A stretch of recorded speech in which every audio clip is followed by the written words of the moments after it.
Hi, I'm Tim. Welcome to Watchbox, and thanks for logging on. If you love this watch, email me, tmosso@thewatchbox.com. It's in the description below. It is your purchase and pricing email question line for buying this or any watch you see on any Watchbox platform. Please reach out to me directly. Email tmosso@thewatchbox.com for pricing. Today, we're discussing a 2004 model year limited edition of 3,500 pieces. This is the Omega Speedmaster Professional Moonwatch Apollo 11 35th Anniversary Series. 42 millimeters in diameter in stainless steel, this lovely Panda dial chronograph commemorates 3.5 decades since the first moon landing. Now, it is 42 in diameter, 14.2 millimeters thick.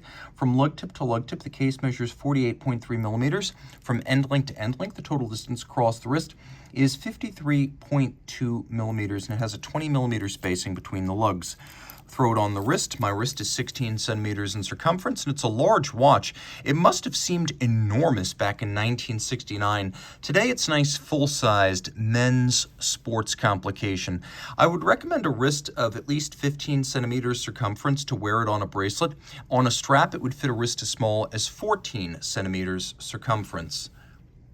The bracelet is high quality, but this watch being early 2000s Omega, the removable links are fixed by pins and sleeves. So if you want to size this at home, you're going to need a block and a punch for that. But the pin sleeve system is very secure. These bracelets have always looked like a hybrid of a dress and a sports watch bracelet.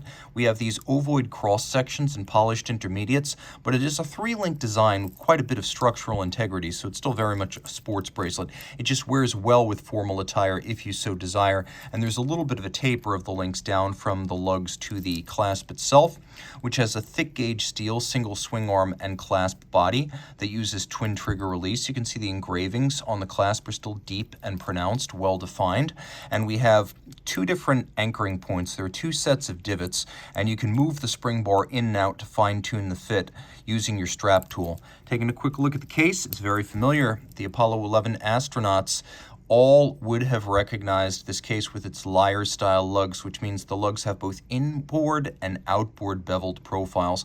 The outboard bevel is polished, it thins out at the mid-case and expands at the lug hood. We have longitudinal satin finish on both sides, as well as a shear guard structure to prevent damage to the crown, as well as chronograph pushers. Everything on the side is polished. We have a bezel that is polished on its underside, and then it has an aluminum insert on the top tachymeter scale. It can be used to gauge the speed of objects, such as a race car over a kilometer.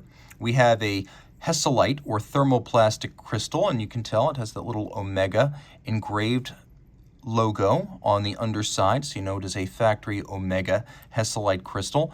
And of course, NASA requested the plexiglass and continues to request it because though it scratches more easily, it's much more resistant to shattering, and NASA cannot have floating debris in zero gravity, which is why it favors a shatterproof or shatter-resistant crystal over a scratch-resistant crystal. Now, this is a more upscale dial than you'll get on a standard Moonwatch for 2 reasons. 1 is the coloration. 2, we have a logo as well as indices, which are applique rather than printed, giving it the look of a more expensive watch, which it is. You can see that it uses a Panda-style color scheme with black registers, each one dished, and then a satin silver-white dial base. You can see that there's a little bit of a faceting to the outer track against which the seconds, minutes, and fractions of seconds are read. And then you can see the date of the touchdown on the moon. Of course, the mission started a few days prior, and it wasn't until July 21st that the astronauts actually set foot on the lunar surface, but July 20th, 1969 was touchdown. You can also see some unusual features at the center, where the hands, rather than being white varnished on a conventional Moonwatch, here are bright polished. Turn it all over, and you have the original Apollo 11 mission patch. You can see the eagle setting foot or taking flight on the moon, which is a little bit puzzling given the lack of an atmosphere on the moon. We'll just call this the anti-gravity eagle. That's how he's flying. And of course, this was the patch for the mission that the astronauts earned for flying it. They would put that on their suit, and that would have been the symbol for the crew on the ground operating in support of Apollo 11. Now, underneath the caseback, we have a standard Moonwatch caliber which is the caliber 1861. It's based on the Lemania 1873 Bausch, and everything about this watch, with the exception of the commemorative caseback and the upscale dial, identical to what astronauts would have used during the 70s, 80s, 90s, 2000s, and 2010s. This is very much the watch that remained and remains NASA certified. So we have that 1861, which was braced against 5000 G. One of its core qualities was its toughness.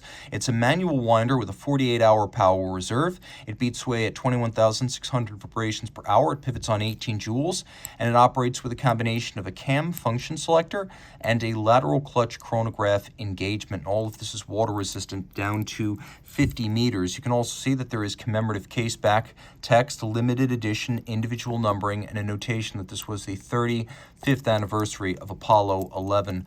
I should also mention that the cam action on this is outstanding. It speaks to the modern day industrial might of Lemania and Omega, that if you told me this was a column wheel, I would have to believe you, because I wouldn't be able to know the difference without seeing inside the case.